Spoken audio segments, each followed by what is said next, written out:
Hi everybody, this is Tarik Rever from ANKH. Here in ANKH, as you know, we do a lot of fundraising, counseling, tribal work, even like meditation and energy work classes. And recently one of our council members, Lord I was like, well, maybe we should do a Q&A. It'd be more interactive and it'd be kind of fun. So I'm actually kind of interested to try this out. I have 3 questions from Alpha May with Willow. It's a pretty cool name. And she's one of our members. Says, what would you do if you were invisible during a ghost tour in the old opera house? Like, if I was invisible, so people think I'm a ghost, basically, or like a haunted opera house, So I think that'd be kind of fun. Of course, I love the opera. Don Giovanni, that's a good opera. Anything in symphony opera based, like the Nutcracker, saw that recently. Listen to Everybody, that was really cool. I guess basically, I'd probably do some stupid stuff. Like, maybe you're invisible, so they're like looking at the playbill, and all of a sudden it pulls out their hand, just like slaps in the face of the person next to them. Like, what's that, Like stupid, silly stuff. I'd probably just basically yell the wrong line from the opera in the middle of the audience, and then the actress was like, wait a minute, so like throw out the whole flow of the opera.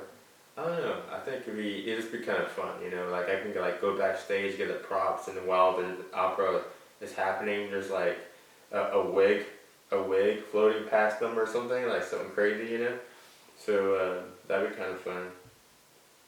Let's see, what's the other one?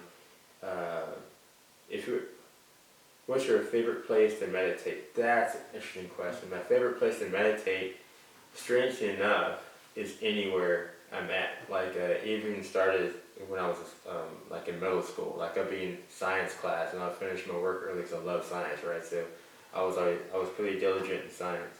But sometimes I reward myself for like meditating in class. Like right after I finish my work, the teacher's like, "Well, you finished his work." But so I'd be sitting there just like gone. And I think meditation. It could be even a moving meditation. I know, like in martial arts, I study different forms of martial arts. Of course, Wing Chun Kung Fu is my favorite form, and that to me is like a moving meditation. And as you're fighting or sparring, you're almost like detached from your body, like almost like you left your body, like watching yourself, in motion as you're like moving with the opponent. Almost like a dance.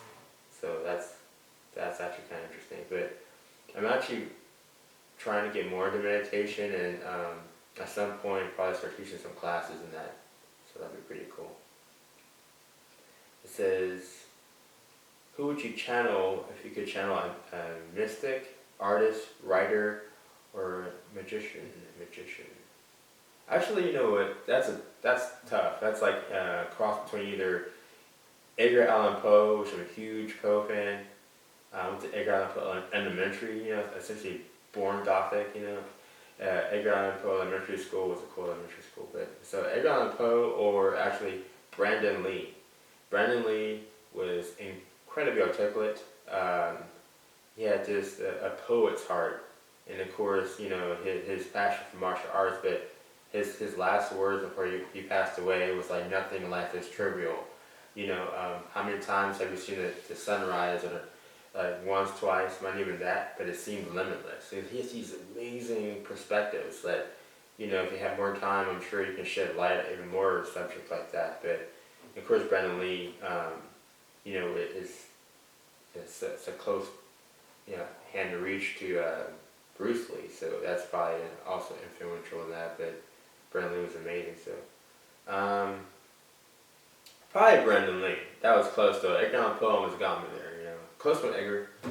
But anyways, so this is happening throughout the like, I don't know, 30 days, I guess. So as more questions come up, and I pull out a hat. It was like you had to ask a question once you hit a certain number. I pull out 3.